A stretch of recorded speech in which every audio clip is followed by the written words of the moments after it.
Welcome to City Week, ladies and gentlemen. I am your host, Alton West. This week's show is going to be dedicated to public safety, so I will have guests on from the LaGrange Police Department as well as the LaGrange Fire Department. So stay tuned for those interviews coming up in just a moment. A fierce, competitive spirit inhabits the DNA of students here at LaGrange College.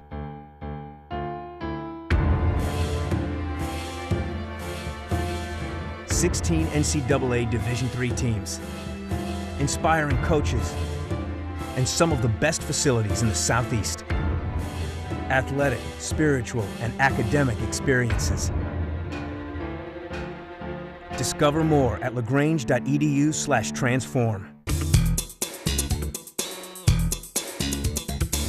Welcome to City Week, ladies and gentlemen. Now I'm sitting down with one of LaGrange's finest from the LaGrange Police Department. I am sitting down with Corporal Larry Lemie. Larry, welcome to the show. Thank you for having me, Alton. Well, it's always a pleasure to sit down with my brothers in uniform and talk about things that are going on in our community. But before we get started talking about that, Larry, tell us a little bit about your role there at the police department. Well, my role at the police department is I work in the traffic division, and my specific responsibilities are enforcing traffic rules, state law, city codes, reference to traffic, and investigating motor vehicle collisions. Okay. That's my main priorities at the police department, which I've been doing for a number of years. I think I can remember when you guys came on. The turnover has been so great down there that I have to look, second and third time to some of the gentlemen and ladies that are down there. Unlike the days of old when I was there, many years ago. That's right. Well, look, you're talking about traffic, Larry, and I know that here in LaGrange, we kind of have noticed that the traffic has kind of sort of increased in our community. And I know that you're one that's out there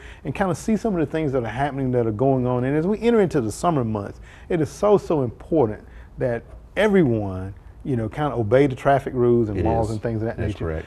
I know that there's a couple of topics that you want to talk a little bit about, but the first one I want to talk a little bit about, first of all, is pedestrian safety. That is correct. As we have looked at the television around the state, we've seen that pedestrian fatalities have increased somewhat. Talk to that for us, if you don't mind. Well, they have. Pedestrian fatalities have increased nationwide in an alarming rate. In 2011, there were 4,432 pedestrians killed on roadways. That's alarming. That's a lot of people. Absolutely. And what we need the motoring public as well as people who are going to be pedestrians on our roadways to know is that there are proper places to cross roadways, and that drivers also need to know that there's certain areas of roadways that pedestrians have the right of way. And when pedestrians have the right of way, that means that if pedestrians crossing in this particular crosswalk, that may be in the area that the vehicle has to stop for the pedestrian, and motorists need to know that. Absolutely, because that is an alarming number, 4,400 pedestrian deaths. And it's unfortunate. I was looking at the news just last night, and I saw up in the Atlanta area there was two young ladies that were walking the Sunday before Memorial Day, and a vehicle was chasing someone that had not paid and hit and killed both of these young ladies as well. Right. And so that's a sad thing. In that particular case, they were walking on the side of the road, and you have a reckless driver come through there, and probably not, obviously not any intentions to hurt any pedestrians, but that's what happened. We also know that in a large number of these pedestrian fatalities, pedestrians a lot of times are under the influence of alcohol. We know in summer months, people are out of school, they're taking vacations, they're out late times of the night, and alcohol use unfortunately does go with that type of activity. And then these pedestrians walk into the roadway in front of cars, and we know obviously that a car normally will be the winner in a pedestrian vehicle versus pedestrian collision. Unfortunately. And the big thing is again that there are walkways, crosswalks almost at every intersection. There are designated crosswalks which have normally the crosshatch area in them, and pedestrians need to know that when traffic is stopped, that they have the right of way through there, and that cars should also see that pedestrians there and come to a complete stop. That's right. And that's not just roadways, but it's also private property. There's any crosswalks and walkways, at Walmart and everywhere else, you see the crosshatch in the area. That means that, when a pedestrian's in that particular area, the vehicle needs to stop and yield to the pedestrian. That's right. Let me ask you a question as we're talking about that. Let's say, for example, you have sidewalks on both sides of the roadway. Yes. But then you still see a pedestrian walking down in a lane of traffic. That's correct. The law says that when a sidewalk is provided in that particular area, that the pedestrian must use the sidewalk. Sidewalks are obviously there for pedestrian safety and there to be used. And you are absolutely correct. It's amazing that I see it all the time. There's a nice, perfectly paved sidewalk there, and somebody's going to walk in the street or walk on the edge of the street. And that's obviously not the smart thing to do. It's very dangerous. Now, the law does provide that if a sidewalk is not present, that the pedestrian walk on the edge of the roadway or the side of the roadway. Okay. I would always go even one further than that, and tell somebody, don't walk on the roadway in any way, fashion, form, or other. Walk on the side of the road. That's right. It's the safest place to be. But yes, when a sidewalk's present, you need to use the sidewalk. And let's say you're walking on one side of the road and the sidewalk's on the other. Safely cross over and get to the sidewalk. That's definitely the safest place to be. Absolutely, absolutely. Now let's talk a little bit some other things. I know that we're talking about pedestrian safety, but some things that can keep people safe inside the vehicle, because as we live in this technology age, yes, it is. We see a number of distractions. Talk about some of the distractions that you see on a daily basis. Well, the normal things that you see nowadays. Cars come with GPSs in them. That's right. People are wanting to play their music on their iPods because they can put all their music in their iPods. Cell phones obviously at the top of the list there. We all are guilty of this at some point in time. We go through the fast food restaurant to get our food, our drinks. And another thing that also goes along with these type of distractions are driving drowsy, getting enough sleep. Statistics clearly show, they're out there, that drivers who drive whenever they're drowsy and sleepy are worse than drivers that are drunk, drivers that are under the influence of drugs. So those are a lot of things that fall under our distracted driving. And we know that there's statistics out there and studies out there that say that whenever you're driving behind the wheel on a cell phone, that you don't see 50% of the things that you would normally see if you weren't on a cell phone. Oh my goodness. So being on a cell phone and driving, you will miss 50% of your surroundings and not see 50% of the things that you would if you were not on a cell phone.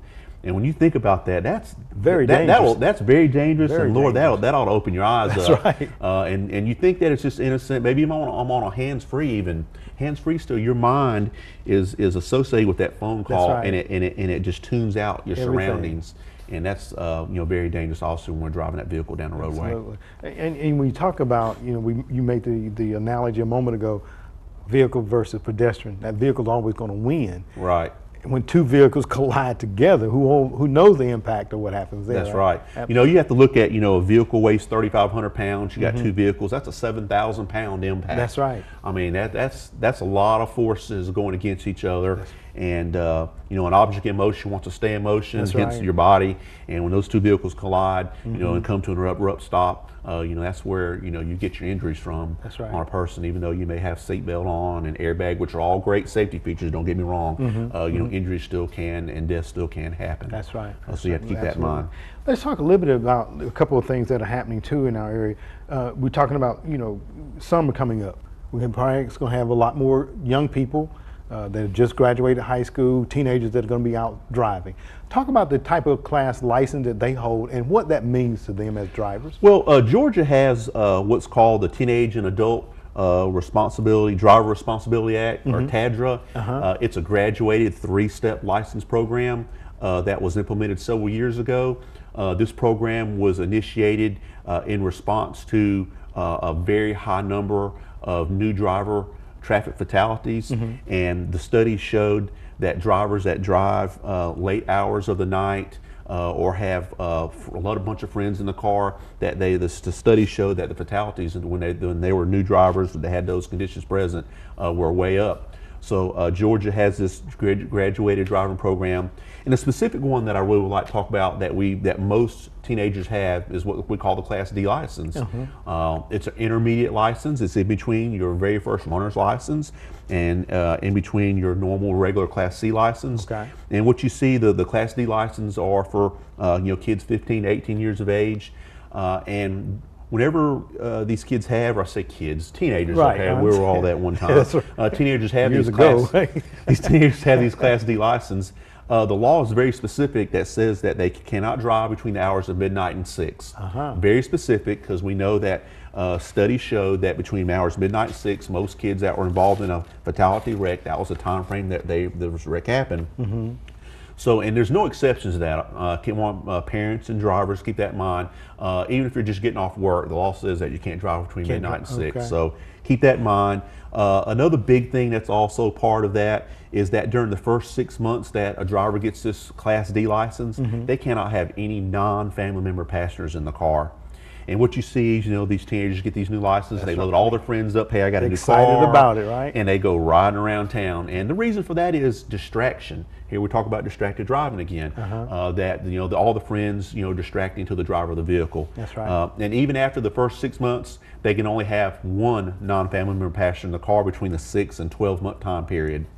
And then after the 12-month period, they can only have 3 non-family member passengers in the car. And what that does, that gives the new drivers time to get acclimated to, learn the rules of the road and getting used to driving the car, and just being able to, progress as a responsible driver. Absolutely. And that's what you're looking at there with that particular Class D license. And it's just very important. I always hear parents and kids say, "Well, I didn't realize that they couldn't drive after midnight." Right. Not saying they can't be out after midnight. Maybe the law does allow them to be out after midnight, but they can't drive. Can't drive is the key. And regardless of age, as long as they possess the Class D driver's license, they have to abide by the Class D rules. Okay. So even though you may have an 18, 19-year-old that, yes, legally they can be out all night long, as long as they have that Class D license, they have to abide by the Class D rules. And this is a regular occurrence that we see of kids violating that rule. And we've been impacted directly right here in the City of LaGrange with collisions, both serious, fatal, and non-serious, with drivers that were violating those rules. And they can be ticketed for that if they're absolutely. That is a standalone charge for violation of your Class D license for violating any of those rules that I've mentioned. Okay, so they basically need to take heed to it because it is a safety mechanism for them, as you stated, to get acclimated to the surroundings. That is correct. The automobile, all of those things. Absolutely, and it's not just us wanting to pick on somebody about being out after midnight or having too many friends in the car.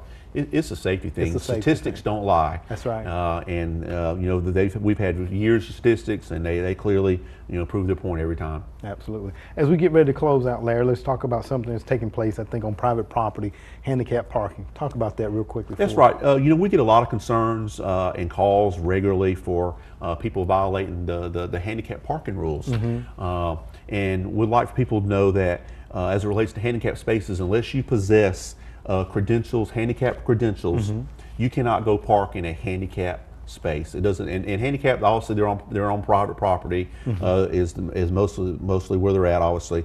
But unless you have some type of tag on your car, handicap permit, or you have one of the handicap placards issued to you, you can't park in that spot.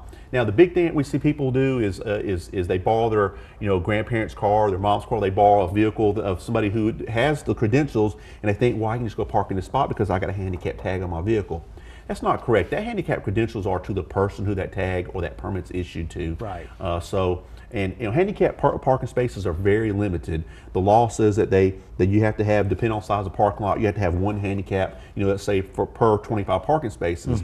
And you can go to the mall, you can go to Walmart, anywhere, and see that on a busy day the handicap spaces are all taken. And it's regular to see handicapped people having to park a long ways away because a person who doesn't have credentials is parked in a handicap spot. And it is punishable by fine up to $100. And we do try to monitor those handicap spaces. But a lot of times people come and go before we can get there. But be respectful to our handicapped people. Not just here in LaGrange, but anywhere that you travel. Absolutely. And don't park in those handicap spaces unless you're personally authorized to do that. Absolutely. Well, Larry, it's always a pleasure to sit down. We always have so much more information than we have time. That's so right. I want to invite you guys back again because as we enter into the summer months, it's important that we keep our young people safe. Absolutely. And you're the guys that are out there and the ladies that are out there each and every day seeing these things happen. As you stated best, statistics don't lie. That's correct. They're there. So, Larry, thank you very much for being on the show today. Thank you very much for having me here. All right. Ladies and gentlemen, stay tuned. We're back for more City Week in just a moment.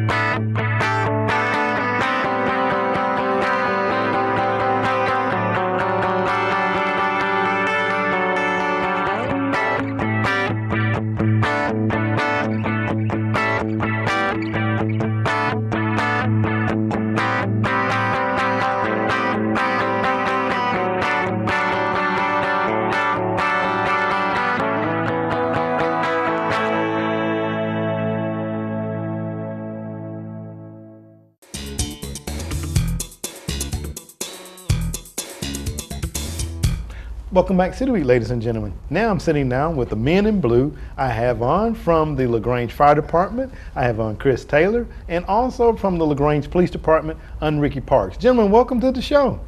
Thank you. Thank you. Well, it's a pleasure to sit down with my fellow brothers in law enforcement and in the fire department. I wasn't fire, but I am previous law enforcement there, so it's good sitting down with you gentlemen. And I know that the summer's coming up and the kids are all excited about being out of school, maybe going to the pool or just doing whatever they do during the summer, but I know that you all are here to talk about something that it has been going on now for 4 years, I understand. They're trying to help give the kids something to do, and that is the Police and Fire Youth Camp. I'm gonna start out by asking you, Chris, talk a little bit about your role first, and I'm gonna ask Ricky his, and then we'll get into the program, okay? Okay. Well, I've been with the fire department almost 22 years. I serve as the public information officer, and also I coordinate public education division. Okay. I have a good responsibility when it comes to dealing with the community on various educational aspects. Okay. And I must say, I can remember when Chris was growing up as Here a we little go. boy. Here we go. That's right. Chris was growing up. I remember him riding his bicycle through the community. So, Chris, you've grown up to be an outstanding young man. We thank you for the service that you provide to the City of LaGrange. And also, we have on from the LaGrange Police Department, Ricky Parks. Ricky, talk about your role. You're the school resource officer. That's right. I've been with the police department for 23 years. Been working in the school for approximately about 14 years. You know, I enjoy my job. You know, I work with kids a lot. I'm also a football coach at Callaway High School, but I work at Troop High School as a resource officer. I enjoy it because, you know, working with kids and dealing with kids and just helping them out is real important, and I feel good doing that. Absolutely. And, you know, and I know that you have two men that were standing out there at Callaway. One's going on to college. Well, both going to college. Both going to college. One is in Auburn, the other one is getting ready to go to Southern Miss. That's great. That's great. So, and then they had a great role model right there in the home. And then Chris, the same great role model for the kids that we deal with. And we're here to talk about something, you know, the Police and Fire Youth Camp. Talk a little bit about how this got started, Chris, if you don't mind, and where it's held. Well, many years ago, the police department, they started their camp, and so they had a camp, and the fire department was doing something sort of similar. And, you know, we took the great minds to try to consolidate and put some things together to kind of utilize the resources, both fire and police, and try to make the camp a little bit better. But as far as the consolidation of the two, we've been doing it for about 4 years now. Okay. And so it's worked out perfectly. You know, of course, the camp has grown over the years with the number of students who come out and participate. So basically, we just wanted to utilize the resources that we have, both police and fire, and we'll probably continue to do that. Okay, well, very good. I know that you told me before we came on, this is the 4th year that has been a joint program between the police and fire. All right. Well, and where's the program held, Rick, if you don't mind? It's held at the Parks and Recreation Center on Lafayette Parkway. We've been having there. This is going to be the 3rd year that we had it there. When we first started, we have did like White Road Elementary, LaGrange High School, you know, but we came together.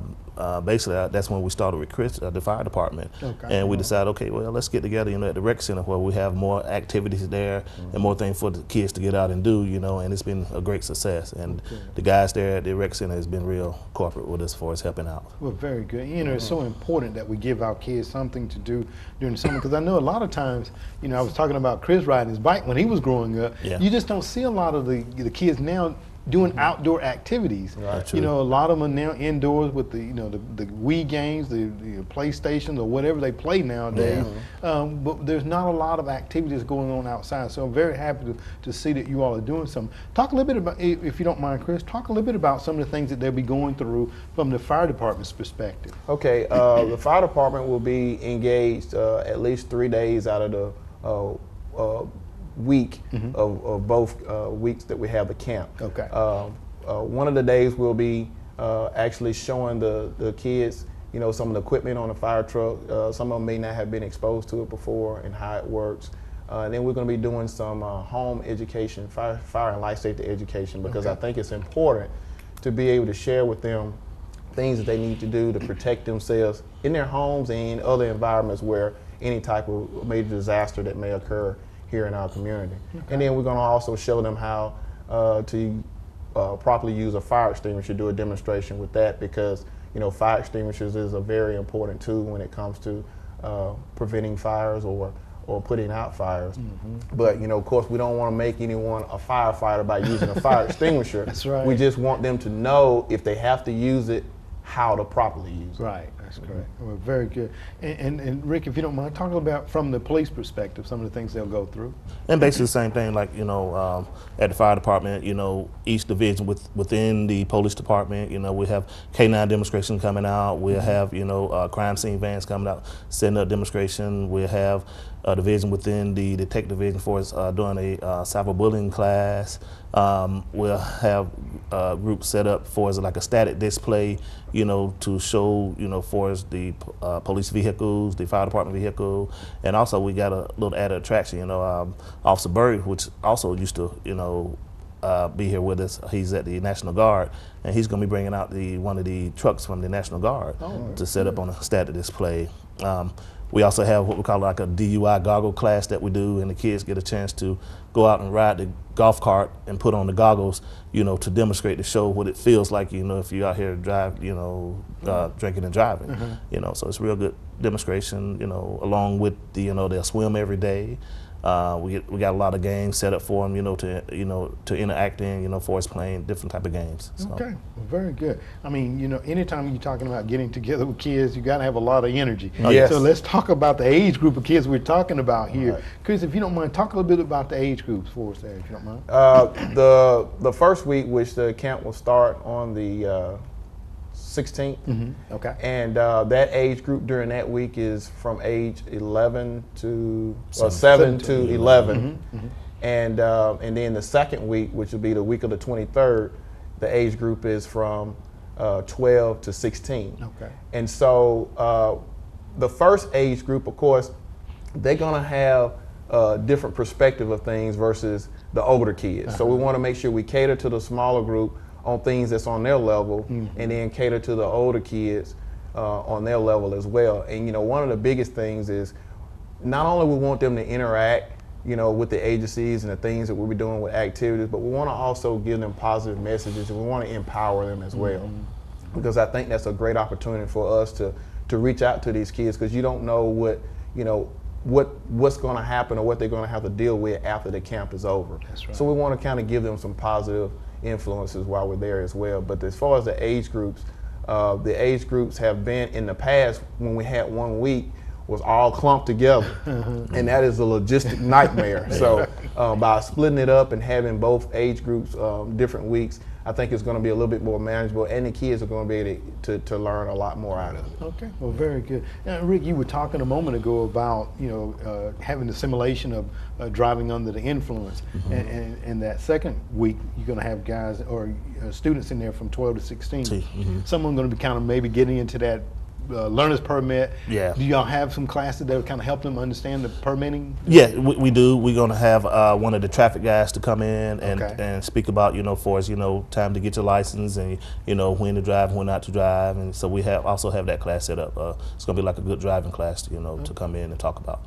So Officer Ingo, he's going to be coming in to do that program for us. Okay, well, very good. I know because we're going to have later on coming on Corporal LeMay that's talking about and alluded to the times that young people can and cannot drive. So I think that's so important, because a lot of time, as you all know, ignorance of the law is no excuse. No excuse. Right. So therefore, it's important that our young people know, and it's for safety purposes, that they know the times that they can drive.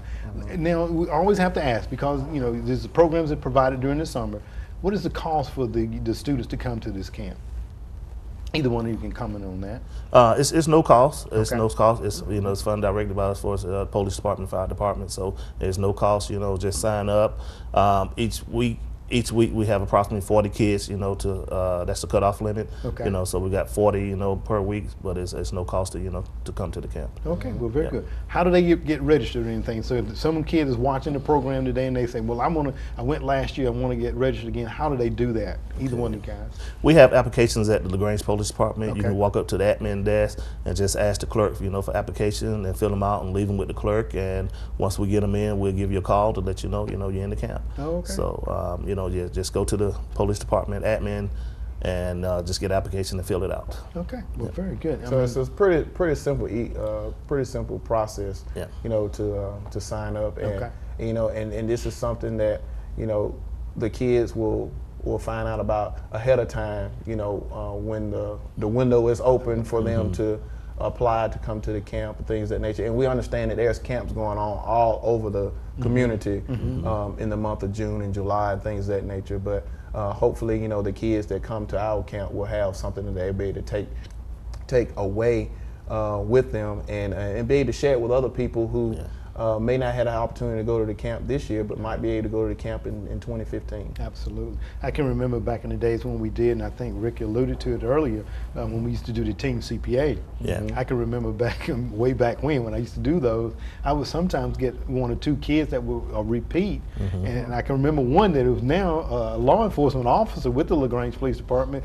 I think he came every year that I conducted the camp. So you never know the impact that you make on a kid's life. Exactly. And what profession they may choose as a result of coming to the Police and Fire Youth Academy. And two, now I'm glad you brought that point up, because this gives us an opportunity to plant a seed in these kids who might become law enforcement officials or who might become firefighters in the future. So at least they get a closer look at what we do, and they can make a decision, especially that group that's 12 to 16, because they're at a time period where they got to start making decisions, and they got to start making them fast and start preparing themselves. That's right. Because you know, graduation day comes quick. Come real quick. Absolutely, real quick. Very quick. Well, gentlemen, it's a pleasure to sit down with you all. And again, if you don't mind, Chris, just mention those dates and the age groups for the viewing audience one more time, if you don't mind. All right, the camp starts June the 16th. Okay. For the first group of kids, the 16th through the 20th, and that's age 7 to 11. And then the second week, the 23rd through the 27th, is for age groups 12 through 16. All right. And tell them how to register one more time, Ricky. Just go to the LaGrange Police Department, to the admin desk, and, you know, ask for an application for the youth camp and fill it out, and just turn it back in, and we'll get you registered in. All right. And camp time is from 8 a.m. till 2 p.m. Okay, very good. Well, gentlemen, we want to thank you very much. But before we go, we want to say to Natalie, I think Natalie McKinley is also one of the coordinators, Chris, of course, and then Lane Hamer and Monica Nunley. Yes. Don't want to leave anybody out, but we want to thank them for the work that they do in helping this camp to be possible as well. Right, and we also want to thank the other supporting staff that will be out there each day, you know, providing information from their respective divisions. All right. Yes. Gentlemen, thank you all very much for being on the show today. Thank you. Thank you. All right. Ladies and gentlemen, stay tuned. We'll be back for more City Week in just a moment.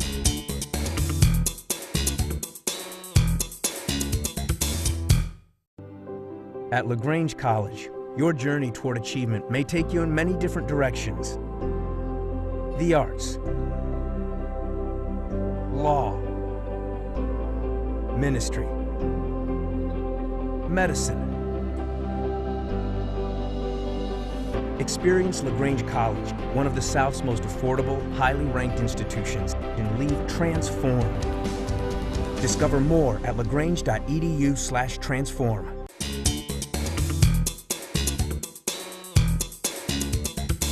Ladies and gentlemen, thank you for joining for City Week this week. My guests have been from the LaGrange Police Department, Corporal Larry Lemie, as he talked about safety driving tips for our young people and when they cannot be driving due to the fact that they may have a learner's permit. Also, I had on from the LaGrange Police Department, Ricky Park, who's the SRO, and also from the LaGrange Fire Department, Chris Taylor, as they talked about the Police and Fire Youth Camp that will be taking place at the Mike Daniel Recreation Center. That will be June the 16th through the 20th for ages 7 through 11, and also June the 23rd through the 27th for ages 12 to 16. So by all means, go ahead and register, young people, and get involved. You might just learn something. Ladies and gentlemen, I hope that you've enjoyed these interviews, and as always, I want to invite you back for more of City Week.